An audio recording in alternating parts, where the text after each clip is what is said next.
Good morning. Welcome. Our team this morning, Richard Socarides, former special advisor in the Clinton White House. Maggie Haberman is a senior political reporter for Politico. Jesse Ventura is the author of Democrats and Republicans.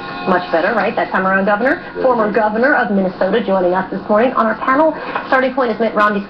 John Berman. You know, it's like we're brother and sister up here. I almost forgot to name him. Our hidden camera, Romney's hidden camera controversy this morning is what we're talking about. New tapes out. I'm going to go through them for you. Republican candidate was secretly recorded at a private fundraiser happened back in May, talking about Obama supporters. This is what he said about 47% of the nation who depend on some kind of government assistance. Listen. My job is not to worry about those people. I'll never convince them. They should take personal responsibility and care for their lives. Well, the governor has since tried to clarify his remarks, saying they were off the cuff and not elegantly stated, but he didn't back away from them. CNN's Morgan Spencer has more on that for us this morning. In one clip, Mitt Romney jokes about wishing his father's parents had been Latino. Had he been born of Mexican parents, I'd have a better shot at winning this, but he was not. One of Americans living in Mexico. They lived there for a number of years, and I mean, I say that jokingly, but it'd be helpful to be, Latino. And it goes off on Obama supporters. There are 47% who are with him, who are dependent upon government, who believe that they are victims, who believe that government has a responsibility to care for them. The Obama campaign issued a response, saying of a Romney presidency, quote, "It's hard to serve as president for all Americans when you've disdainfully written off half the nation." In a news conference late Monday night, Romney said he could have spoken more clearly, but said he was trying to point out the differences between the two campaigns. We have a very different approach, the president and I, between a government-dominated society and a society driven by free people pursuing their dreams. This is really a discussion about the political process of winning the election. And of course, I want to help all Americans have a bright and prosperous future. And I'm convinced that the president's approach has not done that and will not do that. Andrew Spencer, CNN, Atlanta. So earlier on Starting Point, I spoke with Romney campaign senior advisor Babe Buchanan, and she had this to say. We've just spent a week. Everybody said Romney has had a rough week, and certainly this is a bump in the road. But it's the other campaign. Is anybody looking at the campaign of Barack Obama? He has spent the last week with America watching as his foreign policy of appeasement and apologies has disintegrated. We have problems around this world in all the Muslim countries where people are anti-American. Sentiment is unbelievable, and that's a good week.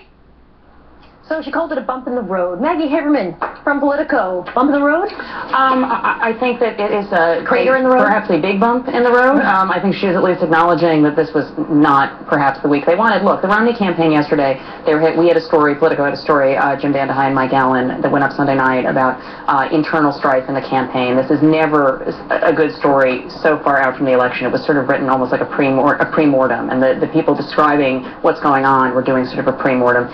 This is still a winnable race for Mitt Romney. The fundamentals of the race are still not great for President Obama, and this is what is very frustrating to Republicans. So the campaign was trying to do sort of a messaging reset. It wasn't even really that much of a reset, but we're going to sell Mitt Romney better. And then this video comes out, and this becomes what everyone is focusing on last night. There was a way, I think, for him to deal with this, which was, I think, to sort of either do an interview or speak more specifically or answer a bunch of questions about it. They did this press conference last night. There were 3 questions answered. One was still being yelled at him when he walked away. This is why there are going to be more questions about this today and tomorrow. Really end it. Right, and now it's another lost few days for his campaign, and the clock is ticking. And they also have made it clear they're going to continue to put these little clips out piece by piece. Correct, and to be fair, look, President Obama had a problem with this in 2008. He had the Clinging to Guns and Religion private video from a fundraiser. What did Hillary say? I believe she said that you can't, you shouldn't be able to offend voters. There was something in Pennsylvania, you're offending Pennsylvania voters. You can't win the election by offending voters. That's right. I mean, the big problem for Romney now, I mean, as devastating as this is, I think we'll look back at this and say this was the moment where the election was no longer winnable for him, because up till now, I think it was. Up till now, I think you could make a case for him. But this is a problem because it reinforces a lot of perceptions about him at a critical moment. That is very true. What troubles me is that they're always the economy. Our economy went bad under George Bush, with a Republican Congress backing him, because when you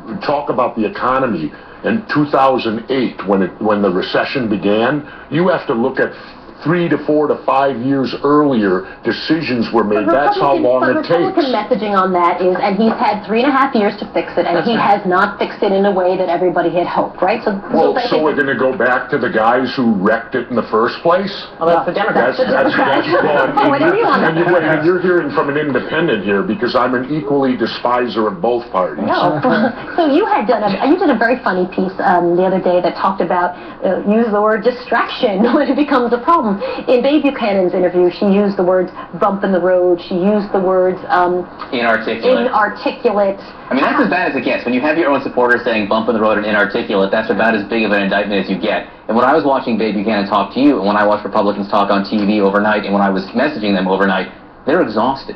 They're very, very tired right now dealing with the Mitt Romney fallout over the last week, between the statements about Libya, between the Politico article, and between this. They're tired of having to respond to these process questions, and they're trying to move on and reboot, but they don't get the chance to do it. Babe Buchanan said something interesting, right? She's like, we keep talking about this, we should be talking about something else, but that to some degree is called spin. But well, the thing is, though, that I would say that they have had a problem driving a message this whole time, and it is not just because these things keep popping up. It's also because they have had a problem driving a message. Well, John makes an excellent point that I've worked in these campaigns, and you have stuff coming at you so fast. And when it's every day in, day out, when you're on the defense, it's almost impossible to get back up on your feet. And this is a very punishing media environment. You need to campaign like I do. Tell the truth. When you tell the truth, you don't have to have a good memory. In just a few minutes, we're going to be talking